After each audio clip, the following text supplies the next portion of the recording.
kind of pressures do female journalists feel to look a certain way on the air? It actually came up on WABC, New York's ABC affiliate, right on Friday morning. Watch this. Our little microclimate in here is like a refrigerator. It's cold. Yes, it is. In our microclimate, but our macroclimate, our big world out there, is the difference. Should we reveal to people how all the ladies here wear sleeveless outfits when it's only 37 degrees in this studio? Well, the question This is what happens. Either a blanket or a cardigan, one or the other. Shivering when we're on camera. I've got the two perfect guests to discuss this very issue. Two generations of women in television news. Kiran Chetry, she's a former CNN and Fox News anchor, and Judy Woodruff, co-anchor and managing editor of the PBS NewsHour. Welcome to you both. It's great to be here. Hi, Brian. Are we perfect because we're both wearing sleeveless? Which is not intentional. That's the perfect place to start, actually, I think. Judy, I wonder... know this ahead of time, by the way. Well, I wonder, because you were here at CNN for many years, how have you seen the attention to female anchors' outfits change over the years? Well, let me just tell you, when I was a local news reporter and then anchor in Atlanta, I wore a blazer that on the pocket it said Action News 5. So we've come a very long, gray blazer, very attractive, maroon lettering. No, see, we have come so far. It takes the guesswork out of choosing your wording. So far, exactly. I guess so. There are days when I've longed to have a blazer to pull out of the closet, but we have come so far. I mean, I think what happened in London is outrageous, but think about it. Back then, people were openly discriminating against women. Kiran, you brought some notes with you, all of the different things you had been told about how to dress over the years. When you called and said, you know, do you want to come join us to talk about this, I laughed because I just started thinking, and I don't think it's actually changed that much. I mean, obviously we have come far in terms of assignments. It was unheard of back in the day that you'd have a female war reporter, you know, before, I mean, Christiane Amanpour was the trailblazer, but now, you know, it's just as common. I think that, and you can tell me if you think I'm wrong about this, but I think that attention to women's appearance, I think that it's not just news. I think that that's just sort of society, and we can take it with a grain of salt, or we can get very insecure about it. But I laughed over the years. People said I should buy a wig, which I'm actually thinking I probably should have because my hair was too thin for television. They didn't like that. And then I was told, don't wear bare arms. But Michelle Obama changed that for all of us, by the way. That's how that changed. She was the first one to go sleeveless. That's right. Don't wear taupe, dye your hair blonde, wear your skirts shorter, wear your skirts longer, don't wear pantsuits. They said get Botox because when you report and the sun's on you, you look angry, and nobody likes angry women on television. It's harder because you're trying really hard as a woman to show that you know as much and that you deserve to be informing people about what's going on. And then you have to worry about lip gloss and eyelashes and high heels and all of that stuff on top of it.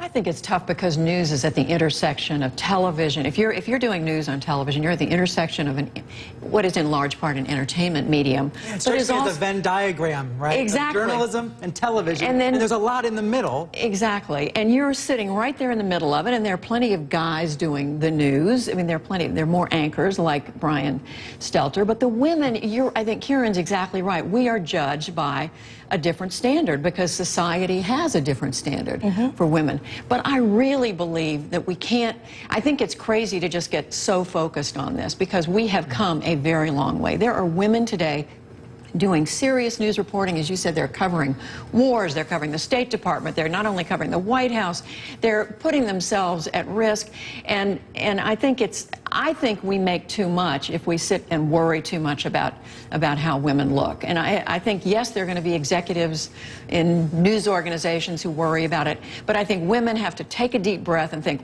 you know, what am I doing here? Am I here to be a reporter, to gather the news, to make sure it gets out, and do it the best job I can? And if that's what you're trying to do, that's what ultimately is going to matter. Do you ever look at women in television, someone on a local broadcast or something, and think, my God, what are they wearing? Of course, I mean, everyone does that, but I mean, it's for guys too. What I laugh at is, I mentor. What do you mean it's for guys too? Well, okay, I'll give you the only real example. feedback I've gotten is that I wore glasses when I was first anchoring, and then a CNN executive said, I like you better without glasses. That's really the only kind of feedback I've had to face, so to speak. What I mean is, I thought it was interesting when Anderson Cooper was covering the aftermath of the earthquake in Haiti. And this guy is in 100-degree heat for days on end. You can't really shower. one of the articles was Anderson Cooper wore covered chic with a tight black T-shirt on. Right. And right. I'm thinking, well, what else is he going to wear? I mean, sweat stains. You know, he's wearing a black T-shirt. You have to take it with a grain of salt, like Judy said. You have to say, you know, I have enough confidence in myself and I believe that what I'm saying is relevant and hopefully informative. But there is an element of attractiveness, I mean, that you have to have. And by that, I don't mean beauty. I mean, you have to have either an authenticity about you or a relatability so that, I mean, it's TV and it's TV news. And if the ratings aren't good, meaning people aren't attracted to you, I mean, they use the term attract viewers. And if people aren't attracted to your persona, your person, whether it has to do with looks or how you talk or what you say, then where are we? Well, there is a difference here about outlets. Since, Judy, you're at PBS, is it a luxury to not have to be thinking about ratings every 15 minutes in the way that CNN and other networks look at ratings? Well, clearly we want an audience. We want people to watch the PBS NewsHour. Gwen and I are very focused on putting on the best program we can every night and feel, you know, very blessed to be the first 2 women anchoring a national newscast.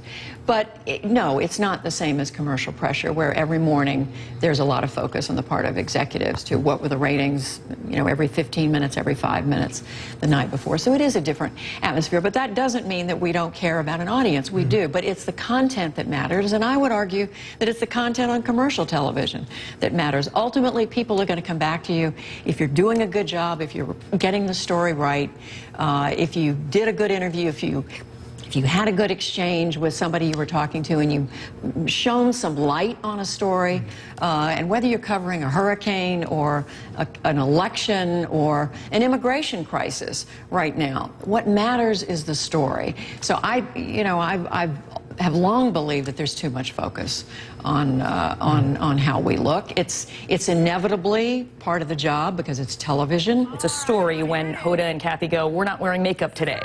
Or when Robin Roberts took her wig off after she went through chemotherapy and she was a cancer survivor. I mean, there is a huge amount of emphasis put on looks.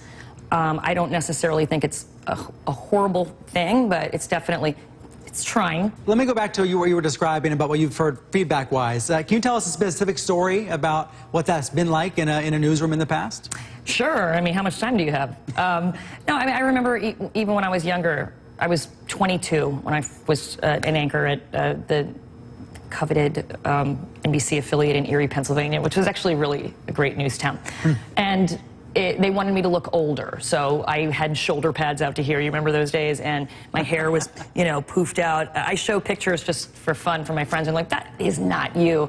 But there was, you know, for me the problem was that they felt because I was so young, even though they knew I was smart and I knew what I was talking about, that I appeared to be too young. When you were at Fox News, was there more of a focus on your looks than there were at other places? Yeah, one of my favorite quotes ever.